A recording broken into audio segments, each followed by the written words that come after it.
কৃষক কৃষি তার উন্নয়ন স্বপ্নে আমাদের আয়োজন বাংলার কৃষি বাংলার কৃষি বাংলার কৃষি ফলবে ফসল ভরবে গোলা আরো বেশি বেশি বাংলার কৃষি বাংলার কৃষি বাংলার কৃষি বাংলার কৃষি বাংলার কৃষি। সুপ্রিয় দর্শক, বাংলার কৃষি অনুষ্ঠান থেকে শুভেচ্ছা জানাচ্ছি।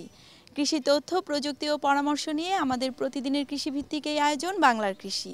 কৃষক ভাইয়েরা, আমাদের আজকের অনুষ্ঠানে দেখবেন মাঠ ফসলের করণীয় সম্পর্কে একটি মাঠ প্রতিবেদন এবং সেই সঙ্গে থাকছে কৃষি বিষয়ক নানা রকম তথ্য ও পরামর্শ। অনুষ্ঠানের শেষাংশে থাকছে প্রাণী সম্পদ বিষয়ক প্রতিবেদন। শুরুতেই মাঠ প্রতিবেদন।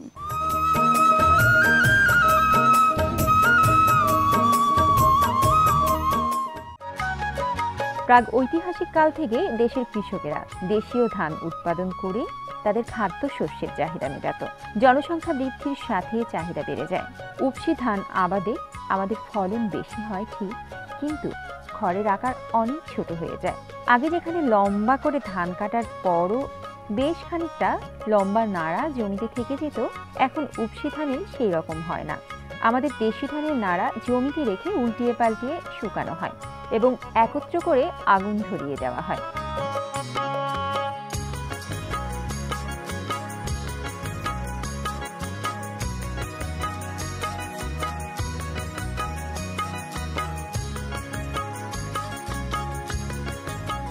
এতে কৃষক মনে করেন পোড়া ছাই জমির উর্বর শক্তি বাড়াতে সহায়তা করে।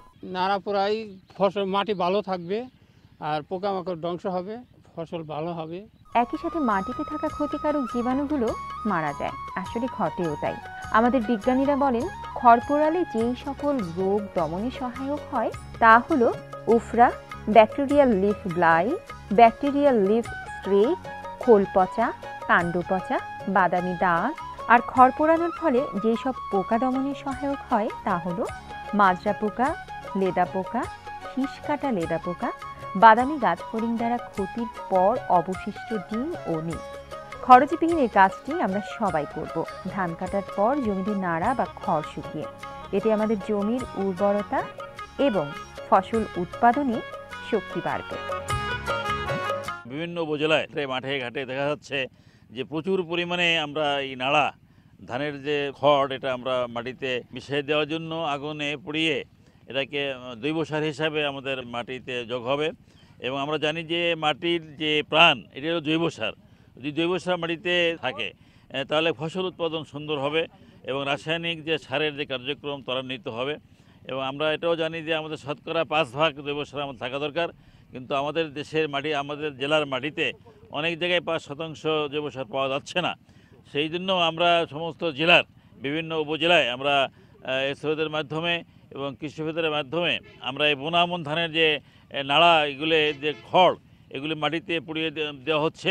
তাতে একদিকে যেমন জৈব সার আমাদের মাটিতে যোগ হচ্ছে, অন্যদিকে তেমনি আমাদের মাটির যে পোকামাকড়, আমরা জানি যে সয়েল বর্ন ডিজিজ পেস্ট অনেক পোকামাকড় মাটিতে বসবাস করে, যেগুলি ফসল চলে যাওয়ার পরে তারা মাটির যে নাড়া এবং খড় ঘাস পাতা ওখানে তা লুকিয়ে থাকে। ধানের নাড়া পোড়াই দিচ্ছি বোনা আমন ধানে, তাতে করে বিভিন্ন ধরনের পোকামাকড় রোগ বালাই যে জীবাণু আছে এই জীবাণুগুলি কিন্তু আপনার ধ্বংস হয়ে যাচ্ছে।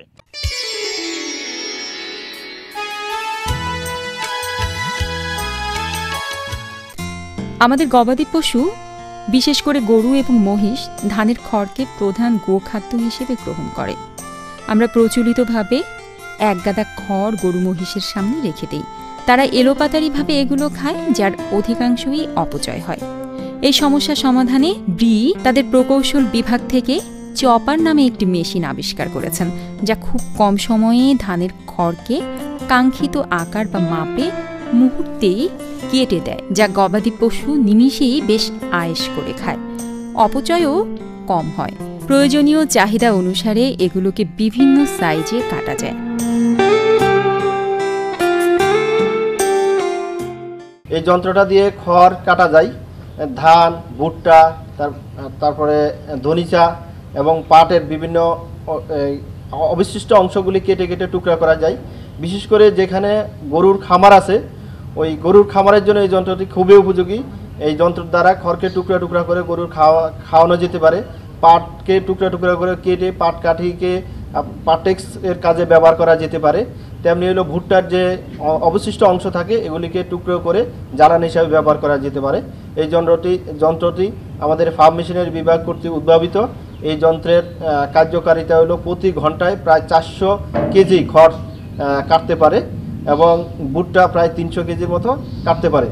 এই যন্ত্রটি ব্যবহার করে একজন কৃষক প্রায় এক সিজনে যন্ত্রের দাম তুলে নিতে পারবেন। এই যন্ত্রটি তৈরি করতে ইঞ্জিন সহ প্রায় 20,000 টাকা লাগতে পারে।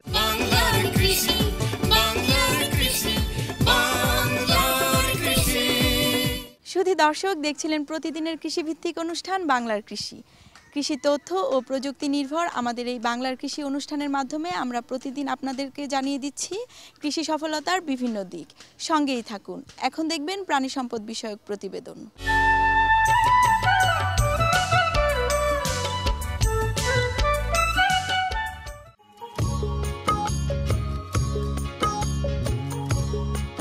বাংলাদেশের অর্থনীতিতে এবং গ্রামীণ দারিদ্র্য বিমোচনে গবাদি খামারের গুরুত্ব অপরিসীম। প্রান্তিক কৃষকের জীবন ও জীবিকা অতি নিবিড়ভাবে গবাদি পশুর সাথে সম্পৃক্ত। এই বিষয়টি চিন্তা করে রূপগঞ্জের পড়শি গ্রামে শহীদুল ইসলাম গড়ে তুলেছেন গবাদির খামার। তিনি তার মামাকে সাথে নিয়ে 2010 সালে মাত্র 3টি গরু দিয়ে শুরু করেন তার পারিবারিক খামার। বর্তমানে তার খামারটি পারিবারিক খামারের গণ্ডি পেরিয়ে রূপান্তরিত হয়েছে বাণিজ্যিক খামারে।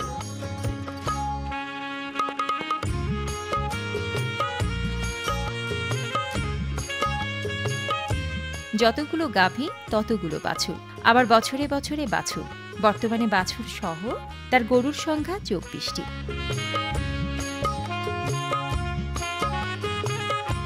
প্রতিদিন প্রায় 75 থেকে 80 লিটার দুধ দেয়। শহীদুল ইসলাম নিজে গরুকে খাবার দেন এবং পরিচর্যা করেন। কর্মসংস্থানের দিক থেকেও পিছিয়ে নেই।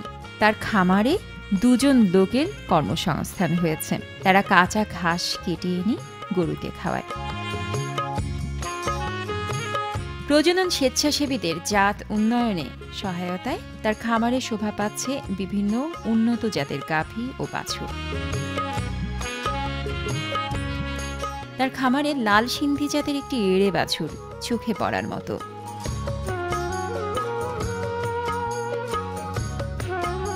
ছোট্ট পরিসরেও একটি গরু দিয়ে অতি সহজে একটি খামার করে একজন কৃষক কৃষানী নিজে স্বাবলম্বী হতে পারে, সাথে সাথে গ্রামীণ জীবনমান উন্নয়নে এবং আমিষের চাহিদা পূরণে অবদান রাখতে পারে।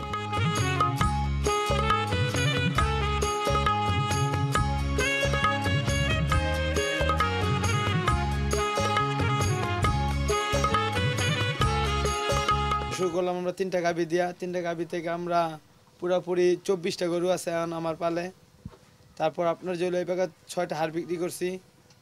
6টা হাড় 3.5 লক্ষ টাকার মতন বিক্রি হয়েছে আমার এই জায়গা থেকে। আর আমার যে হইলো আপনার এই গাভীগুলি 6টা গাভী এই পর্যন্ত এখন বিয়াবে, ঠিক আছে। আর আমি 40 কেজি দুধ থেকে শুরু করছি, 70 কেজি পর্যন্ত দোয়াইতে পারছি। এভাবে আশা করা যায় আরও বেশি দোয়াতে পারবো। আমি আরও গাভী বাড়াবো। আমি এই জায়গায় আরও গরু কিনে আনবো। এইটার পাশাপাশি আমি কাজের লোক রাখছি 3টা, ওরা ঘাস কাটতে গেছে। ওদের পাশাপাশি আমরাও দেখাশোনা করি। আমাদের ফার্মটা আমাদের ভালো আয় হয় বছরে।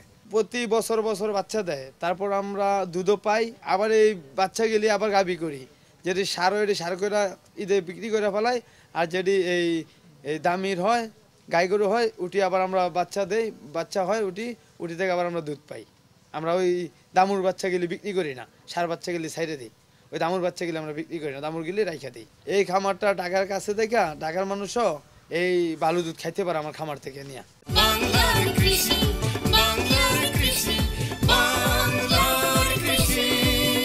সুধী দর্শক, দেখছিলেন প্রাণী সম্পদ বিষয়ক প্রতিবেদন। সেই সঙ্গে শেষ করছি আমাদের আজকের অনুষ্ঠান বাংলার কৃষি।